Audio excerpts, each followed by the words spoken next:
Has this little light ever ruined your entire day? You're driving along just fine, then boom, out of nowhere that check engine light is on. Now what?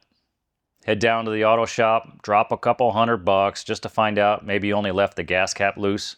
What if I told you for less than the cost of one single diagnostic visit, you could check that code yourself in minutes, right in your own driveway? In this video, I'm breaking down exactly what a scan tool is, how it works, and why every DIY car enthusiast, heck, even just everyday drivers, need one of these in their glove box. I'll show you what they can do, what they can't do, and even why the cheapest ones can save you some time, money, and a ton of stress. If you've ever felt powerless, staring at a warning light, stick around because I'm going to put the power back in your hands.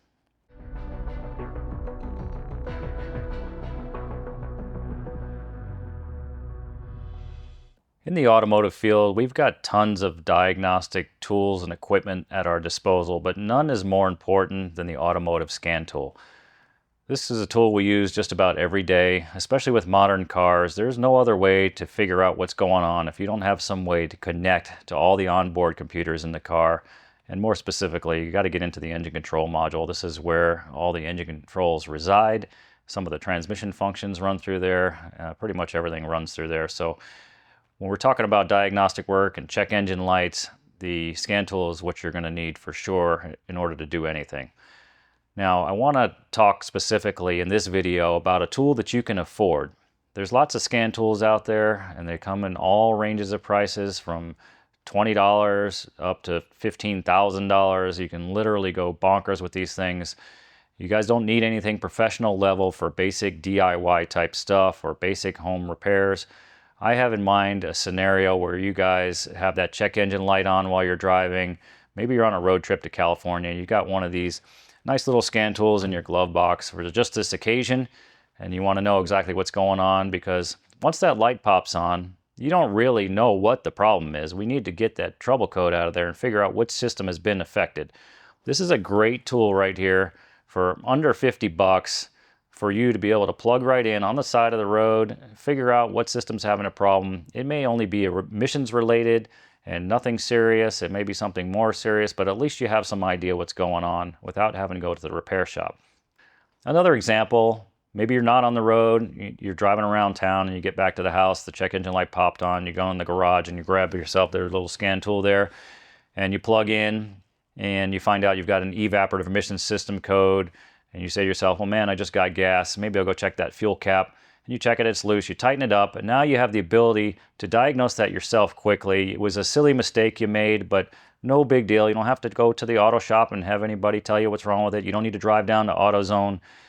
You've got this thing in the garage here, you just plugged it in, you made the remedy yourself. You can clear your own check engine light out and be down the road and no worries.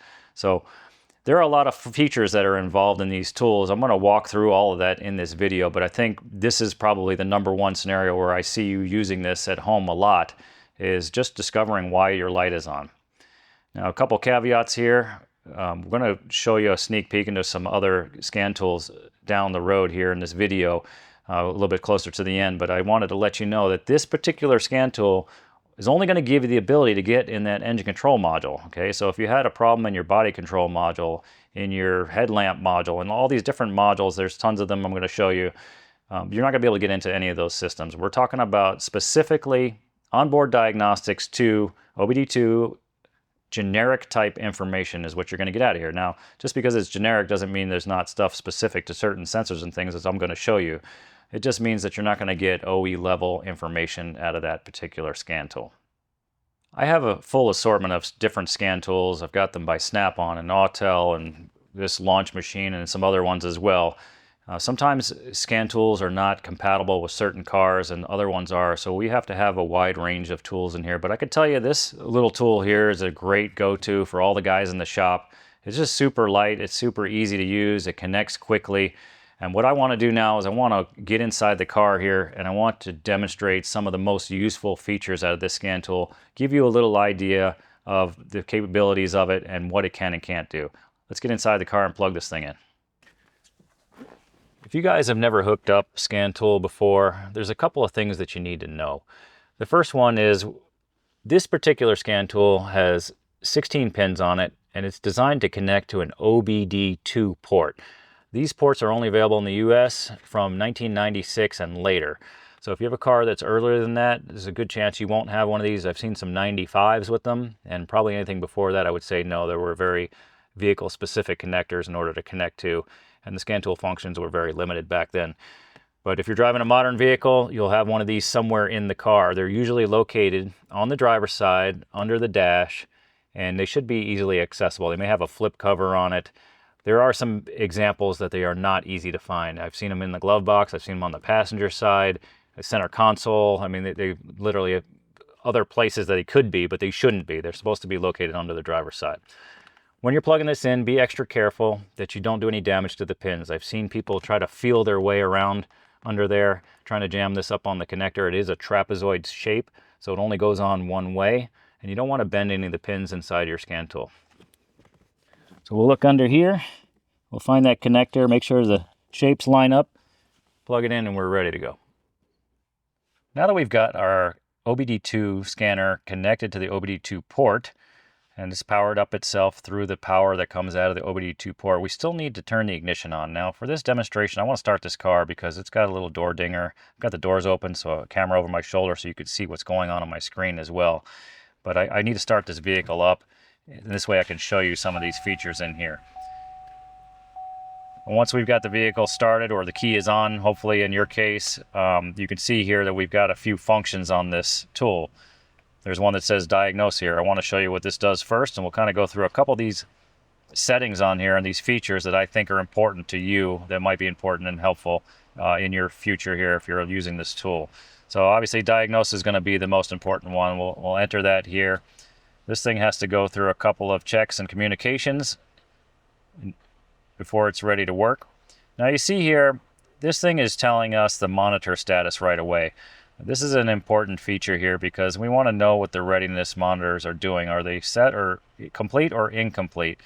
Now, I've done another video on this in the past about don't get scammed buying a used vehicle, and this is one of the things I talked about in here, is identifying if the malfunction indicator light is on, that's the check engine light, identifying if the readiness monitors are not complete.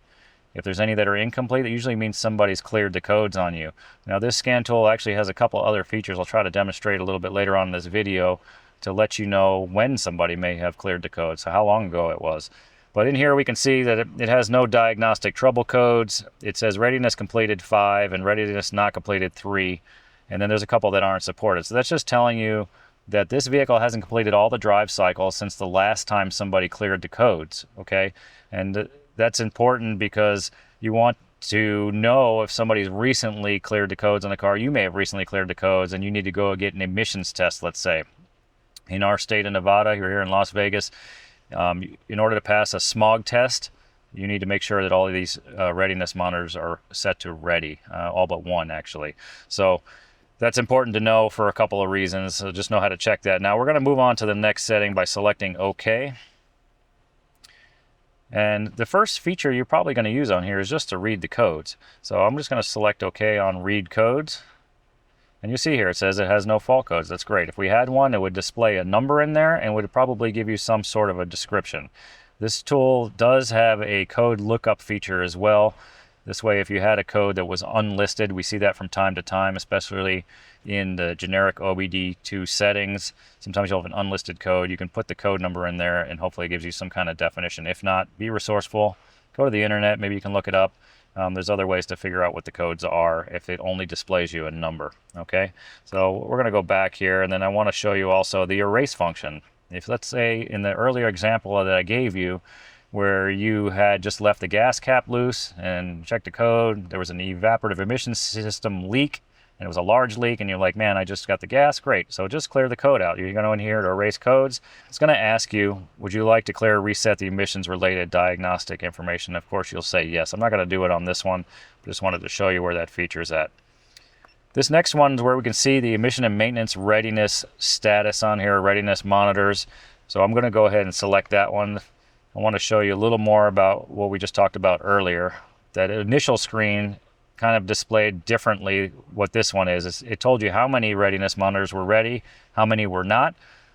this screen is actually showing which ones are ready and which ones aren't. So you can look through here and see there's a couple that have some X's on them, and that's the fuel system monitor is not quite ready, the evaporative emission system is not ready, and the oxygen sensor, O2 sensor, is not ready also. So if you were trying to get your emissions test done, you want to make sure that all these are set to ready. That's the best scenario for you, and that usually requires just a little bit of driving. If you guys haven't checked out that video, by the way, just go back through my playlist and check it out. It's really important if you're buying a used car that you know what you're looking at, and this is a tool that is just going to save you from buying something that somebody's trying to scam you on. That video explains it pretty well, and you can go check that one out later. I'll pop a card up here, by the way, if you need it.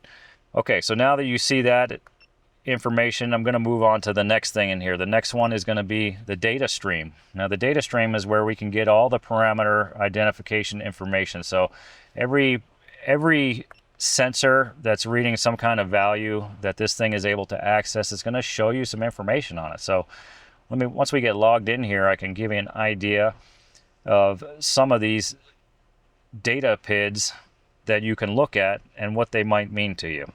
So you can see in here we've got fuel system status. It says CL, that means it's in closed loop. That means the system is functioning normally the way it's supposed to. It's warmed up to operating temperature. And it gives you different things like engine coolant temperature, 199 degrees Fahrenheit. We've got all kinds of fuel trim data.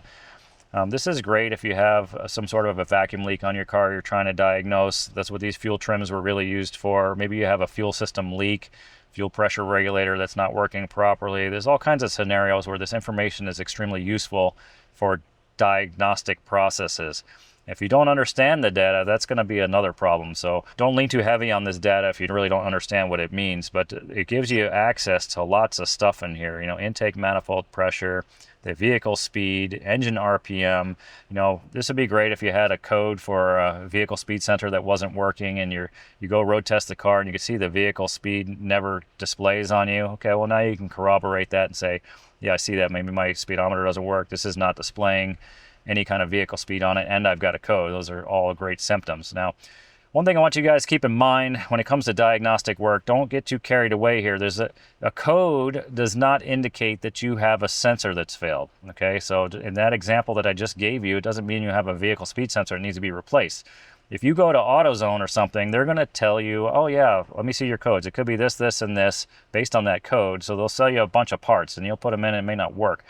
It's possible there's something else going on, right? So maybe there's a stripped gear inside that drives the vehicle speed sensor. If you could put 100 sensors in it, you're never going to fix it, okay? Maybe there's a wiring problem somewhere in the car. You could put 100 sensors in there, you're never going to fix it. It's really important that you understand the diagnostic process. This is step one to get yourself a diagnostic trouble code to figure out what subsystem has caused the malfunction light to illuminate. And once we've got that code, there's a whole different process for diagnosing it, for figuring out not only what components are in the system that could be bad, but also specific testing to test all those components and the wiring. As a matter of fact, it brings me to another point. If you haven't seen my video, I did one on how to diagnose an evaporative emission system leak, and it happened to have a bad fuel filler neck on it. But in there, I show you my computer screen, all the diagnostic procedures, the tests that you have to go to. You bounce back and forth. It tells you to test this. If you have a problem, you can go here or here. And it's very specific. So I want you to kind of keep that in mind if you're trying to diagnose your own car. Don't just go throwing a bunch of sensors at it. Another thing I should mention too, if you're going to be diagnosing your own car, it's great to have a trouble code. Maybe you have an oxygen sensor code, okay? That doesn't mean go throw a sensor at it right away. You know, any good diagnostic procedure is going to start with a visual inspection. You may open the hood and find out the sensor's been unplugged, okay? We've seen that from time to time with a lot of different things. You may find that a rat's chewed through some of the wiring. There's all kinds of scenarios where replacing a part because you had a code is not going to fix the problem. So I want you guys to really be cautious and keep that in mind if you're going to be doing your own diagnostic work. When I'm trying to display this tool to you here, I want to show you the features of it, and I didn't really want to get too much into the diagnostic procedures, but I think it's important to mention. Okay, so I'm going to move on to the next feature. You can see there's a lot of different data that you can look at in here, and if you know what you're looking at, it will be helpful to you. If you don't, I would suggest that you do some research on it if you're trying to diagnose your own problem, okay? Okay, so right here, this screen, I hope you can see it well, this one is where I said you can determine how long ago somebody cleared the check engine light. So right here it says number of warm-ups since the diagnostic trouble codes were cleared. It's had 1. So that means this vehicle has barely been driven at all since that diagnostic codes were cleared. Somebody went in here and cleared all the data on it. It also says distance traveled with the diagnostic trouble codes cleared, 5 miles. So now we know exactly. All right, so it's only been through 1 warm-up cycle, and it was only driven 5 miles. Okay, so that means this light was reset recently, and that happens to be true. We were doing some work on this car, and we had to clear the code afterwards. So that's why this one's displaying that. But this is good information for you if you're buying a used car or something, and you see that information in there. You see the readiness monitors aren't set. You know, you can clearly see that somebody tried to clear the codes before you showed up. Okay. I'm going to go back here. I want to show you a couple more features. This one has the ability to select individual items on here. Let's say you only want to look at 2 items in there. This usually helps also if you have a scan tool that doesn't have the fastest processing speed. You might get a little bit more up-to-date information from the graphs and things if you select only 1 or 2 parameter IDs on here, because it's not trying to process all that data at once. It's only going to take the 1 or 2 that you selected, okay? And here you can see it also has a feature where you can graph some of these items. So if you wanted to look at maybe an oxygen sensor, they're supposed to be moving up and down, right? And you want to see how they're operating, you can actually graph a certain data line. So that's helpful when you're diagnosing as well. Now this is a lot of power from just a $45 scan tool. I mean, this is better than probably the level we used to have 25 years ago when we were trying to diagnose cars, and we've spent lots of money on scan tools that didn't do half of these features. This is actually pretty impressive, all the things you can get out of here. So again, you could select any of these things. If you wanted to look at this short-term fuel trim on bank 2, you could select that, and then it's just going to go ahead and start graphing it for you, which is kind of cool. It's showing you the minimum and the maximum, and then you can watch this fuel trim bounce around back and forth between 1.6 or negative 1.6 and 3.1. Okay.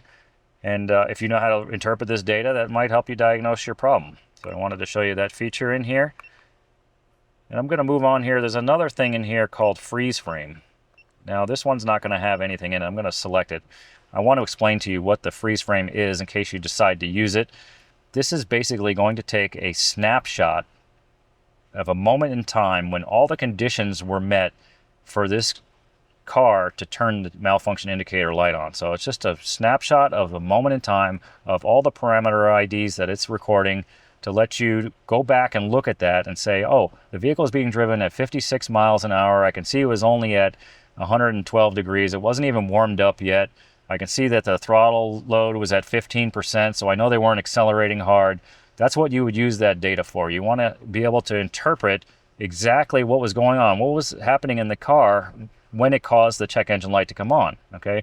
So that information can be extremely useful, especially if you're trying to diagnose intermittent problems. So I did want to show you that feature. I'm going to go back again. There's a couple other things in here. It's got some oxygen sensor monitoring stuff. It's got all your modes for onboard diagnostic monitoring. So we've got some stuff in here like I could show you one that I find useful in here is to go into the misfire monitors, okay? So sometimes you might have a car, I'm going to put this on misfire cylinder 1, but I think you can see here it's got a bunch of them. I'll just select one. You may have a car that has an intermittent misfire. You can feel it misfiring from time to time when you drive it, but when you come to the shop and you try to test it, everything's running great again. We see these scenarios very often. And what this mode allows us to do is actually go in and see the misfire counters and see how many misfires each cylinder has individually. So let's say I had cylinder number 1 was showing 1,500 misfires and the rest of the cylinders were showing none. Well, I know that cylinder number 1 is the one that's probably been giving me some problems. It gives me a direction to go in.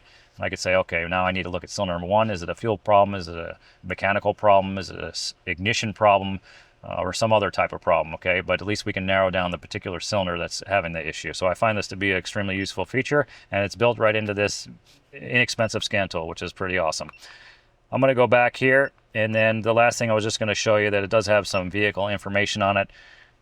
This is basically just going to give you your VIN number and some calibration information on it.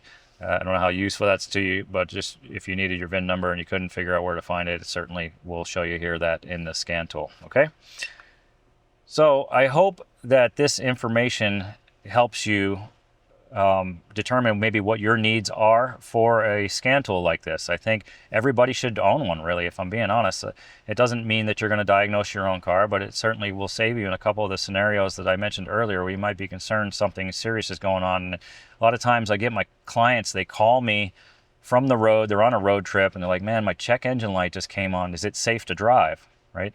And if I don't know what the codes are, I can't adequately answer that question for my client. I can't say, oh yeah, go ahead and you can make it another 2,000 miles. Now, if I knew the code and I knew it was an evaporative emission system leak large, I might even help them to diagnose the problem over the phone, right? You say, hey, well, go check your gas cap. Did you get fuel recently? That could be that, right? Or I could say, hey, it's only an emissions problem. There's no reason you can't drive that for the rest of your trip and come back, right? Or I might even tell you, hey, clear your code out and just see if it comes back on. Sometimes we get codes that set erroneously. Maybe there's a sensor starting to fail, but it didn't fail completely. You could clear the code, and maybe you get through the rest of your trip in another week or two back at home also before the light comes back on and you need to do something with it. So, all right, before I let you go, I want to show you a little bit the capabilities of a more advanced scan tool. Now, I told you we've got some pro-level scan tools over here, and this is certainly not going to be in your wheelhouse, I don't think, but I just wanted to point out that this little scan tool here doesn't do everything. There's certain computers we can't access. There's certain factory-specific data that we can't access, and that doesn't really help us fully diagnose the car sometimes. So it is limited in its abilities, but I think for a DIY or home user, this is really perfect. Let's get over here and let me show you with this other scan tool, and I'll kind of give you an idea of what I'm talking about. All right, guys, so I've got this car, same vehicle, connected to a different scan tool. This is more of a professional style scan tool. I just wanted to give you a sneak peek of some of the features that this scan tool has that you won't get out of a cheap or inexpensive handheld scan tool. This one's a lot more comprehensive. If you're looking at this screen over here, you can see all these green and black and red boxes. And basically what this is showing us is called topology. And this is giving us basically a bird's eye view of all the computers and modules in this car that you can connect to through the OBD port. Now, if you noticed on the other scan tool, we didn't have access to all of these modules. We only had access to the engine control module. That was basically it. So here you'll see the engine control module on here. Look at all the ones we're missing. So if you had to get some information, trouble codes, or data at any of these other systems, you're going to need a better scan tool. And that's one of the main things I wanted to show you on here. Also, you can see, obviously, the display is much nicer. There is so much more features in here. If I click on this hot functions, it allows me to do things that we can't do with the other scanner. You might be able to reset the oil maintenance reminders on it, work on the tire pressure monitoring system, activate certain functions to bleed the brakes. You might be able to control the roof and steering angles, sensors, and all kinds of things in here that we might be able to access certain functions on that we can't do with that other little tool. So just a little tidbit for you to let you know that that tool is extremely limited. Obviously, for the amount of money you'd spend on it, you would expect that to be, but still perfectly suitable for every car driver to have one of those to check some of the basic functions that we've already talked about in this video. So guys, I'd like to know what you think about this type of tool and this type of work. I'd love for you to give us some comments down below. We read all the comments. We'll certainly answer some of your comments here, every one we can, and just get your opinion on what types of tools you like to use, what type of diagnostic information you'd like, or things you'd like to see. We want to create this content for you guys so you have this information available to you. So definitely leave us a note and interact with us a bit. Thanks for watching our content. Don't forget to check out those 2 other videos I mentioned on the similar line to this scan tool. And don't forget to hit the like button, subscribe to our channel, ring that bell for notifications. We're releasing new video every Thursday, so when you hit that notification bell, you'll get the newest notification our video's out. Thanks for watching. We'll see you in the next one.